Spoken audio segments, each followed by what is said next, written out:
Covalent network structures. Covalent network structures are giant structures, meaning that the atoms are held by strong covalent bonding in a giant extended network.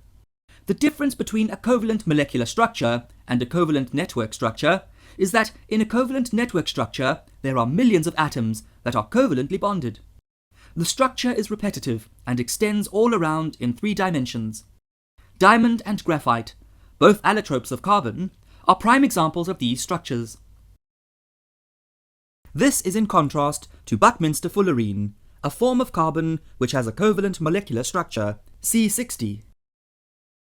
Quartz, SiO2, and boron nitride, Bn, are examples of substances with covalent network structure.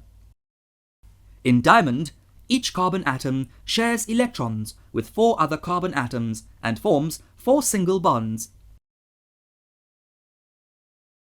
It should not be mistaken for a covalent molecular structure, and named C4, because the number of atoms building the structure is not fixed, and depends entirely on the size of the diamond.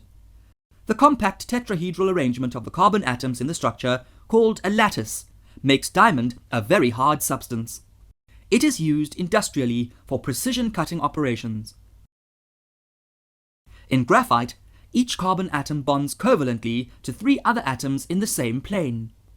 The carbon atoms form 6-member rings that join with each other to form layers of carbon atoms.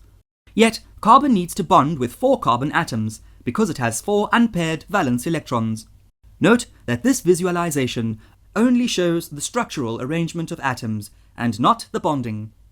The 4th electron gets delocalized and floats around freely over the sheet of atoms. These free valence electrons make graphite a good conductor of electricity, like metals.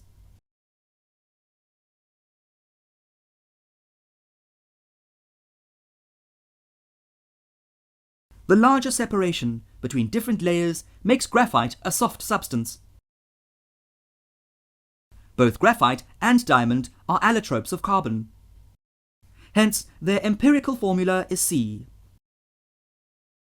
In quartz, each silicon atom bonds with 4 oxygen atoms, forming a covalent network structure similar to that of a diamond, except that diamond is entirely made of carbon atoms and is hence an element. Quartz is a compound. Both the arrangements extend in all directions and result in a crystalline structure. We can see that quartz is a continuous network of silicon to oxygen tetrahedral units, with each oxygen atom being shared between 2 such units. Here the ratio between Si and O atoms is 1 to 2. This gives us the empirical formula SiO2. Unlike a molecular formula which gives the exact number of atoms present in a molecule, the empirical formula only gives the ratio of atoms present. The actual number of atoms in a sample of the substance will be in millions, but the ratio of the constituent atoms will always be the same. The molecular formula will be SiO2N. The crystalline structure of quartz gives it similar properties to diamond. Here we can see the difference between quartz crystal structure and glass structure. Both are made of silicon and oxygen atoms, but the bonding between the atoms is different, giving rise to their properties. The crystalline hexagonal structure of boron nitride, Bn, is seen here. The arrangement is similar to that of graphite, with layers of covalently bonded boron and nitrogen atoms. Starting to feel it?